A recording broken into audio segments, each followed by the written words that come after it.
What is good, guys? Welcome back to Behind the Dugouts. And look, another disappointing game, disappointing result. Not the way we wanted to start our Champions League campaign, not the way that we wanted to, you know, come back. To lose 3-1 to Bayern Munich, yeah, it's not good. It don't feel good. It don't look good. It's not the way that we wanted it to go. But it was the way that most were expecting it to go. Now, I wasn't one of those. I felt like we had the ability to get something out of this game, whether it be a win, whether it would be a draw. I felt that we could get a result away at Bayern Munich, and it didn't work out that way, clearly.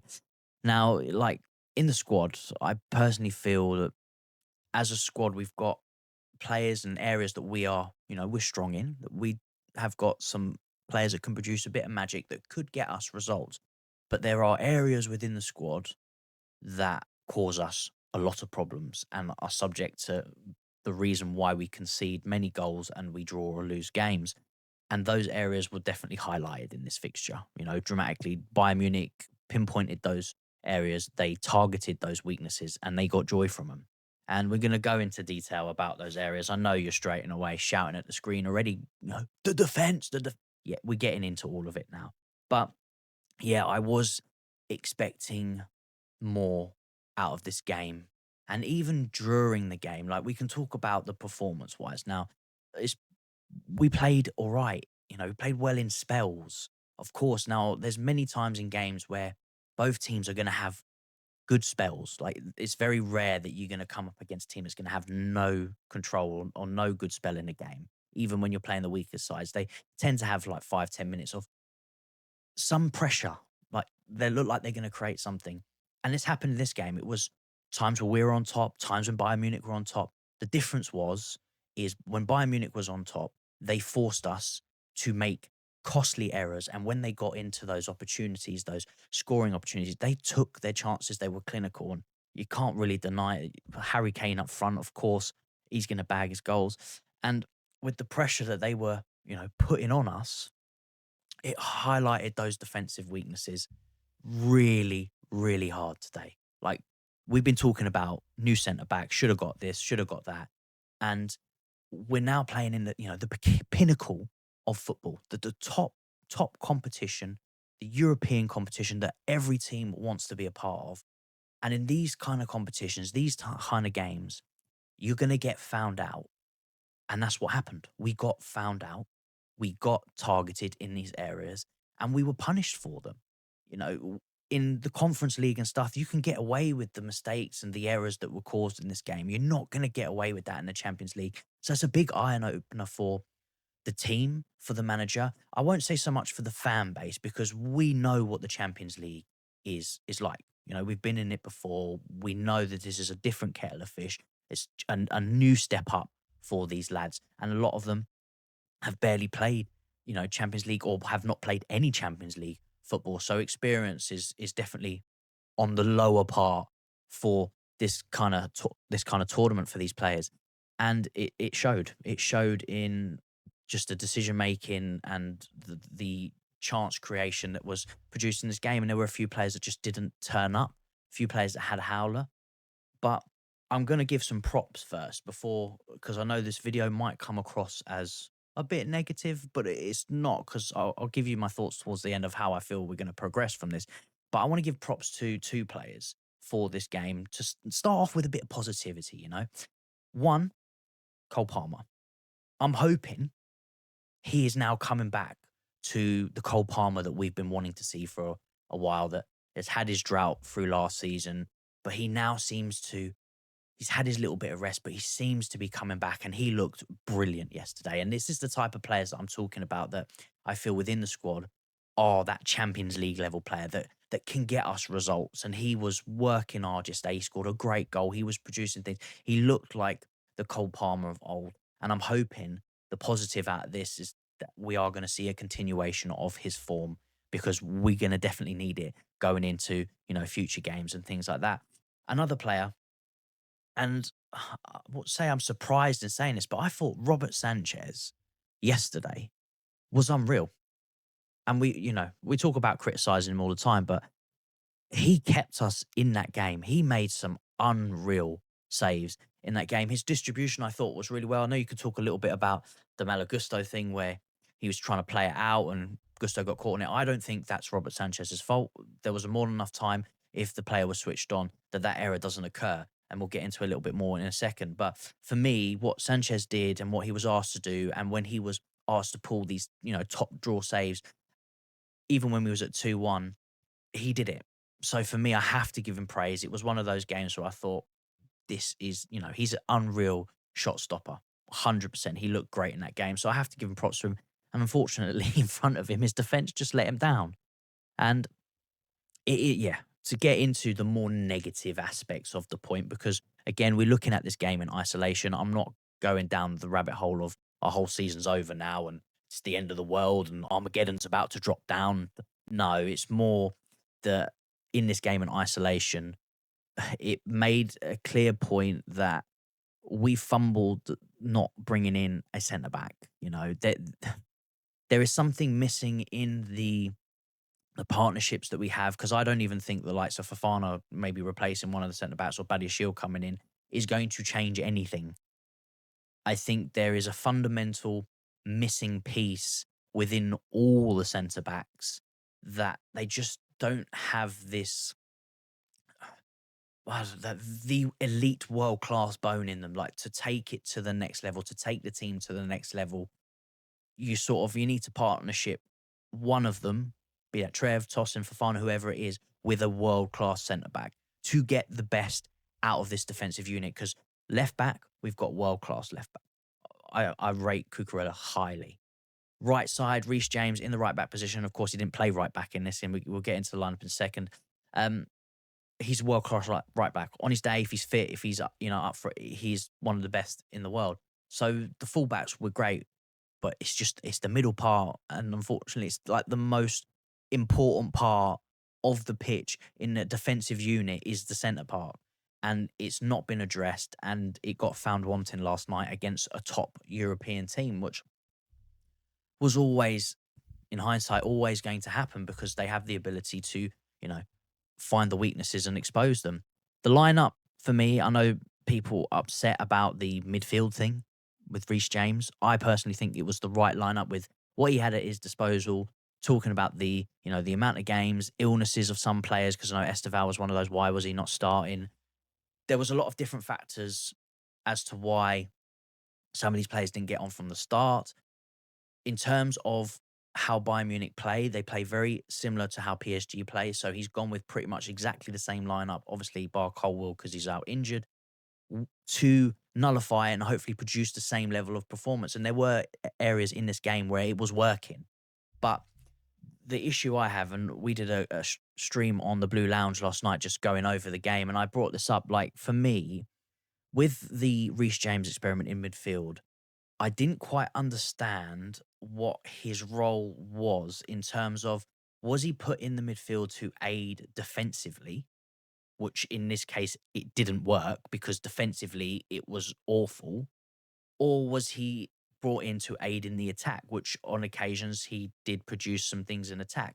But for me, if Reece James is going to play in the midfield, it's more with the thought of covering and aiding some assistance to the back line rather than him producing things going forward, because Reece James' biggest asset is putting crosses and balls into the box. He can't do that from the middle of the field. So you basically nullify one of his biggest attributes. So for me, going forward, if you want him in a more an attacking role, then you need to have him as an overlapping fullback to put those crosses in and get him in those attacking areas. So again, that's a Maresca tactic thing. Without being in the mind of Maresca or sitting down and having a chat with him, I'm never going to quite know exactly what his role and what he expected of Reece James to do in that role last night. But the lineup itself, Sanchez in goal, Gusto right back, Tosin Chalobah, Cucurella, Moises Caicedo, Reece James in the pivot. Then you had Palmer, Enzo, Neto with João Pedro up front. I thought it was a good lineup. I thought it definitely had enough to get something out of this game. But then, yeah, you had the errors, the backline error. And again, looking at a tactical thing that we do, Tosin and Chalobah are players that don't like to be run at. So when, the midfielders or the strikers pick up the ball and they turn and run at those defenders. They don't like having to track back towards their goal and defend at the same time. So for me, as a defensive coach, tactical thing, it would make more sense for players like Tosin and Chalobah to drop a few yards rather than play in a heavy high line to try and win the ball up the pitch because they don't like having to be pegged back. So again, it's another thing, another little area that maybe if we tweak, it might help the likes of Tosin and Chalobah rather than basically putting them under the cosh straight away with every game because you're asking them to do a particular role that could put their weaker attributes in the forefront and highlight it more because we've seen it. It's not just this game. We've seen them get caught at West Ham, not West Ham. We've seen them getting caught at Fulham.